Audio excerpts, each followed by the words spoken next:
وَلَقَدْ يَسَّرْنَا الْقُرْآنَ لِلذِّكْرِ فَهَلْ مِن مُّدَّكِرٍ السلام علیکم. بسم اللہ الرحمن الرحیم. اللہم صلی علی محمد وعلی آل محمد وبارک وسلم. تفسیر قرآن میں ہم ایک سبق پڑھ رہے تھے، وہ کیا کہ فعل مضارع ایک ہی حالت پہ نہیں رہتا. فعل مضارع میں مختلف تبدیلیاں واقع ہوتی رہتی ہیں. فعل مضارع اپنی اصلی حالت میں استعمال ہو رہا ہو تو اس کے آخر میں کیا آتی ہے پیش. فعل مضارع کی اس حالت کو کیا کہتے ہیں؟ حالت رفع. مثال کے طور پہ لکھا ہوا ہمارے سامنے یذهب، یہ فعل مضارع سے تعلق رکھنے والا ایک لفظ ہے جو عربی گرامر کے لحاظ سے حالت رفع میں ہے. یذهب بعض جملوں میں زبر کے ساتھ استعمال ہوتا ہے، یذهب. مثال کے طور پہ اس سے پہلے ان آ جائے تو پھر ان یذهب کی بجائے کیا کہیں گے؟ ان یذهب. اس وقت فعل مضارع کی حالت کو عربی گرامر کی اصطلاح میں کیا کہیں گے؟ حالت نصب. کل ہم نے پڑھا کہ اسم میں حالت جزم نہیں ہوتی اور فعل میں حالت جر نہیں ہوتی. کوئی ایسا حرف ہم نے کہا تھا ابھی تک دریافت نہیں ہو سکا اور ہے بھی نہیں کہ جو فعل مضارع کو حالت جر میں لے جا سکے، فعل مضارع کے آخر میں زیر دے سکے. ہاں ایسے حروف کئی ہیں جو فعل مضارع کے آخر میں جزم دے دیتے ہیں، یا کہیں گے فعل مضارع کو حالت جزم میں لے جاتے ہیں. چنانچہ یذهب سے پہلے لم آ جائے تو کیا پڑھیں گے؟ لم یذهب.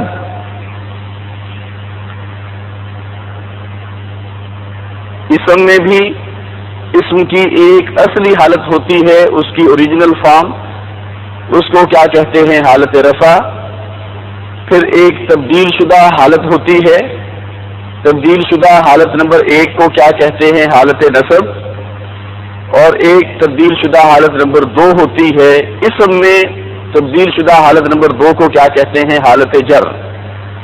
اور فعل کی تبدیل شدہ حالت نمبر 2 کو کیا کہتے ہیں؟ حالت جزم.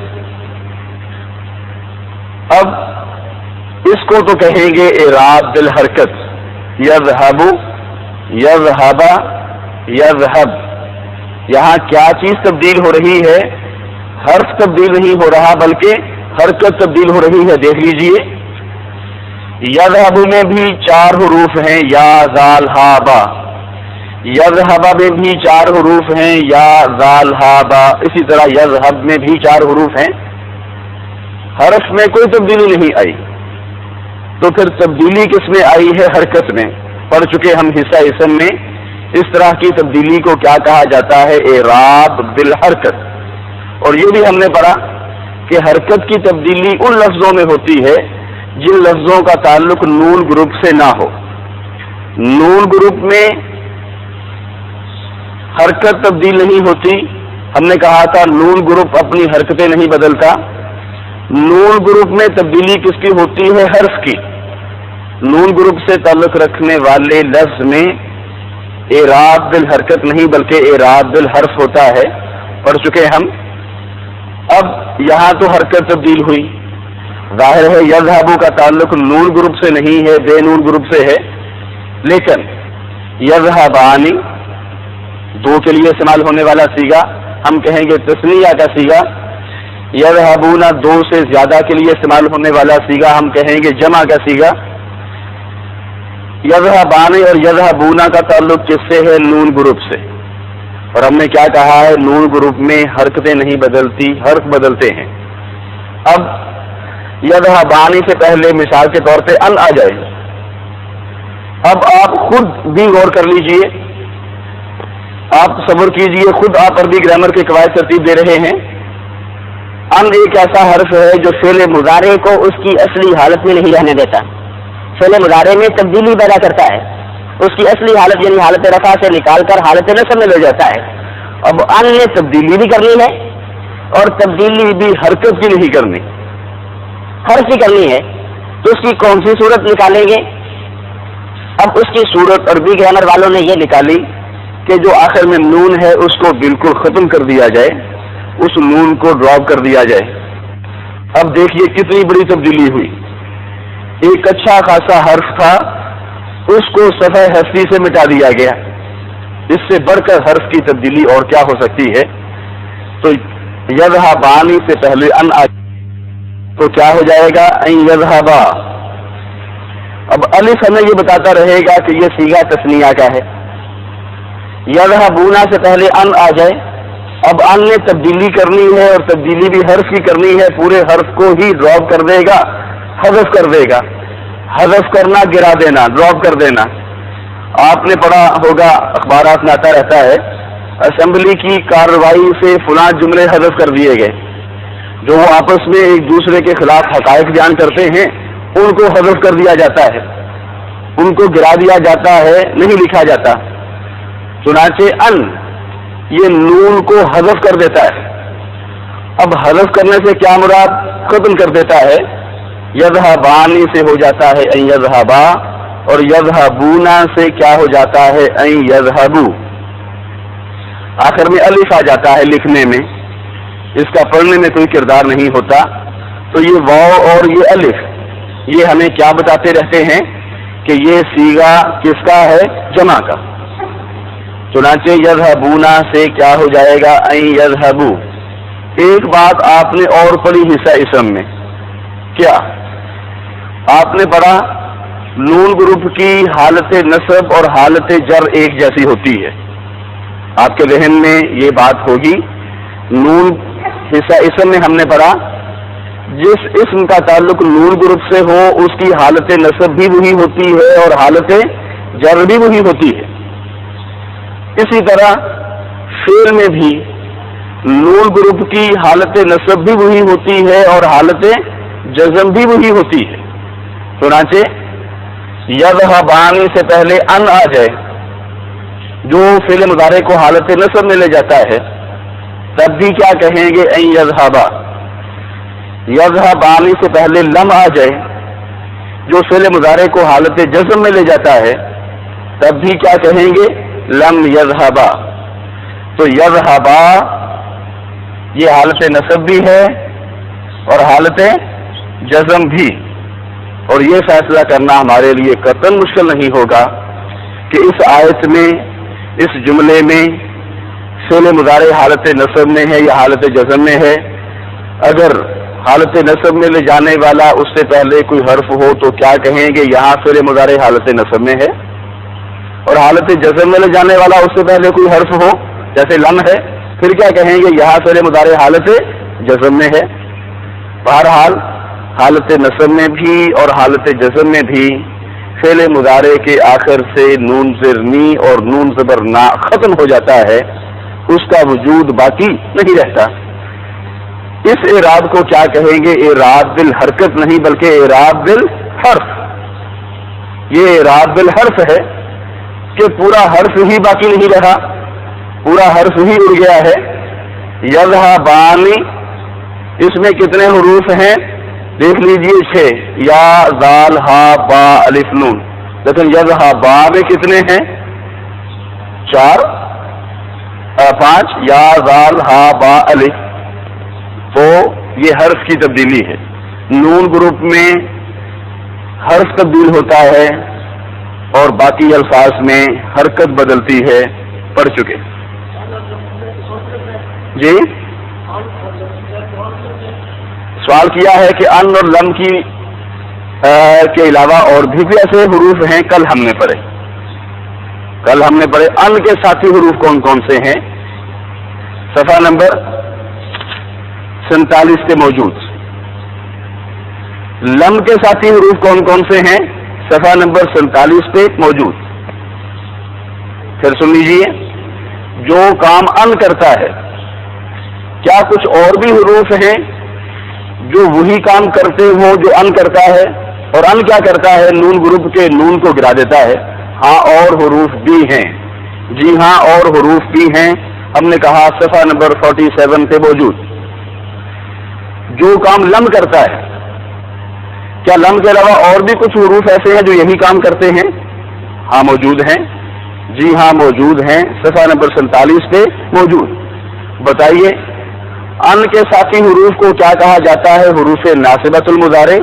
اور لم کے جو ساتھی حروف ہیں انہیں کیا کہا جاتا ہے؟ حروف جازمۃ المضارع. اور ان کی فہرست، ان کی لسٹ موجود ہے. یہ 14 حروف ہیں صفحہ نمبر 47 پہ جو نون کے دشمن ہیں.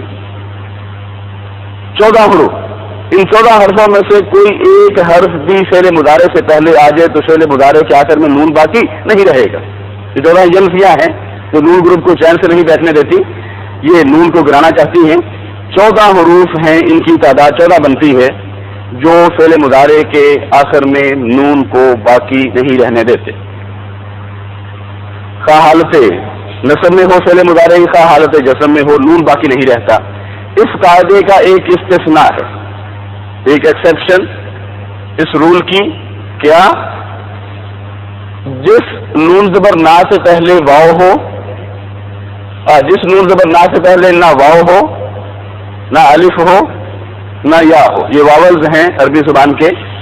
پھر سنیے، جس نون زبر نا سے پہلے نہ واو ہو، نہ الف ہو، نہ یا ہو، وہ نون زبر نا نہیں گرتا ہے، وہ باقی رہتا ہے. وجہ کیا وہ ہم بیان کریں گے انشاءاللہ العزیز کل. اس قاعدے کا استثناء اپنے ذہن میں رکھیے. اور یہ قاعدہ بھی جو استثناء ہے، اس رول کا جو ایکسیپشن ہے، وہ بہت کم استعمال ہوتا ہے. زیادہ تر قاعدہ کون سا ہے؟ نون کو ڈراپ کر دینے کا. زیادہ تر فعلوں میں نون باقی نہیں رہتا. باقی جو 2 قاعدے رہ گئے ہیں اس سبق سے متعلقہ، وہ انشاءاللہ العزیز ہم پڑھیں گے کل.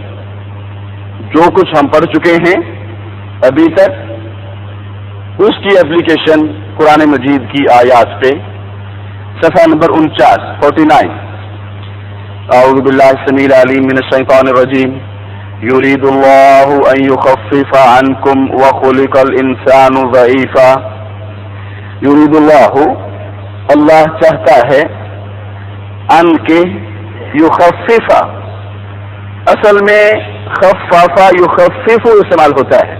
بلغا یبلغ، سبحا یسبح، خفافا یخفف. اس کے آخر میں پیش نہیں زبر ہے. وجہ کیا ہے؟ ان کیا کرتا ہے؟ فعل مضارع کے آخر سے پیش کو چھین کے زبر لگا دیتا ہے، فعل مضارع کو حالت نصب میں لے جاتا ہے. خففا یخفف کا معنی ہوتا ہے تخفیف کرنا، بوجھ ہلکا کرنا، آسانی کرنا. اللہ چاہتا ہے کہ آسانی کرے تم سے، بوجھ ہلکا کرے تم سے. وضو نہیں کر سکتے ہو تیمم کر کے نماز پڑھ لو. کھڑے ہو کے نہیں نماز پڑھ سکتے ہو بیٹھ کے پڑھ لو. حالت سفر میں ہو قصر کرو. دونوں نمازیں جمع کر کے ادا کر سکتے ہو. یرید اللہ ان یخفف عنکم، اللہ چاہتا ہے کہ وہ آسانی کرے، بوجھ ہلکا کرے تم سے. اس لیے کہ اللہ کو پتا ہے وخلق الانسان ضعیفا، اور پیدا کیا گیا ہے انسان کمزور. چنانچہ جو اعمال اس کے بس میں نہیں ہوتے ان اعمال کا وہ اپنے بندوں کو مکلف نہیں کرتا ہے. رب اجعل لی آیتن، ربی اصل میں تھا ربی. پڑھ چکے ہم کہ لفظ کے آخر سے یا کو ڈراپ کر دینا یہ عربی زبان میں عام رائج ہے. قل یا ایھا الکافرون کے آخر میں کیا ہے؟ لکم دینکم ولی دین لکھا ہوتا ہے. دین پڑھتے ہیں ولی دین، اصل میں یہ کیا تھا؟ دینی، اور میرے لیے میرا دین. تو دینی تھا اصل میں، آخر سے یا کو ڈراپ کر دیا گیا. یہ عربی زبان میں عام رائج ہے. ربی اصل میں کیا تھا؟ ربی، اے میرے رب. اجعل، جعل یجعل سے اجعل فعل امر، اے میرے رب اجعل تو بنا دے. ملا کے کیا پڑھیں گے؟ رب اجعل لی آیتن، میرے رب تو بنا دے، تو مقرر کر دے میرے لیے کوئی نشانی. حضرت زکریا علیہ السلام کو اللہ نے بشارت دی بڑھاپے میں. حضرت زکریا کہنے لگے اللہ اس عمر میں میرے ہاں بیٹے کی ولادت ہوگی، کوئی نشانی مقرر کر دیجئے جس سے مجھے پتہ چل جائے. اے میرے رب تو مقرر کر دے میرے لیے آیتن کوئی نشانی. قال اس نے یعنی اللہ نے فرمایا آیتو کا تمہاری نشانی یہ ہے ان کے لا تکلما تم بات نہیں کر سکو گے الناس لوگوں سے کہ تم لوگوں سے بات نہیں کر سکو گے. کلام گفتگو تکلموں کی بجائے کیا استعمال ہو رہا ہے ان کی وجہ سے اللہ تکلم الناس کہ تم بات نہیں کر سکو گے لوگوں سے ثلاثۃ ایام 3 دن الا رمزن مگر اشارے سے. رمز اردو زبان میں بھی یہ لفظ استعمال ہوتا ہے فلاں کی رمزیں فلاں جانے الا رمزن مگر اشارے سے. مفسرین کہتے ہیں یہ نشانی کیوں مقرر کی گئی؟ اس نشانی کے مقرر کرنے میں کیا حکمت تھی؟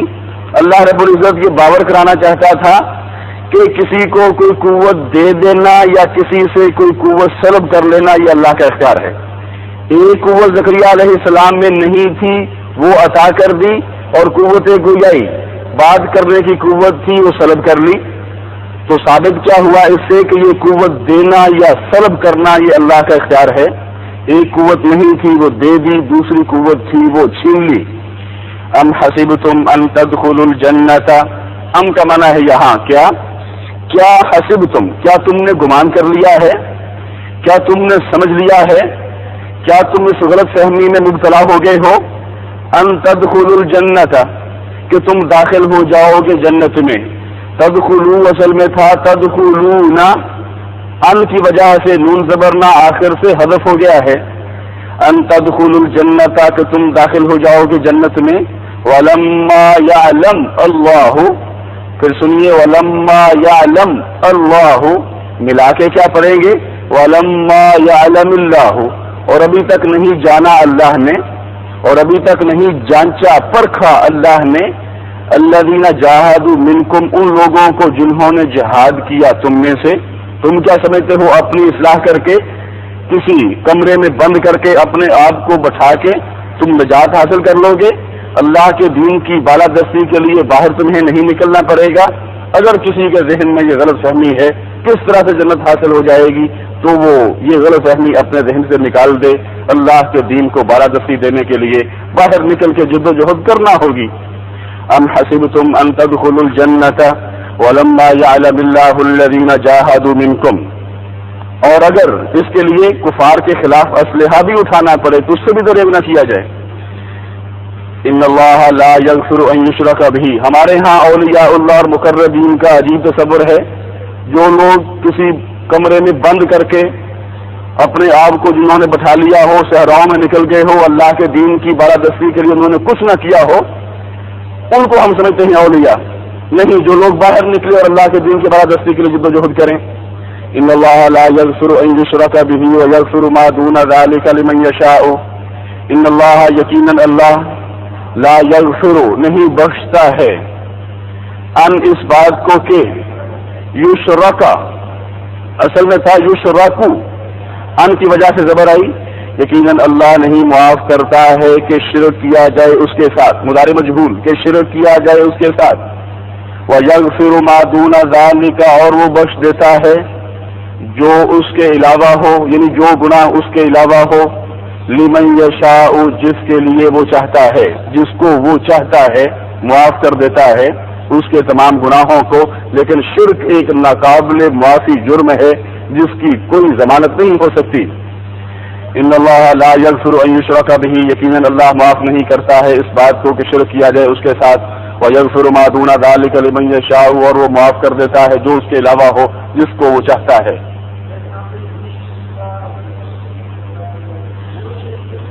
نہیں اگر یشرک ہوتا یہ ہے یشرک اصل میں پیش پلس زبر مضارع مجہول کہ شرک کیا جائے اس کے ساتھ. اگر یشرکا ہوتا تو پھر وہ شرک کرے. جی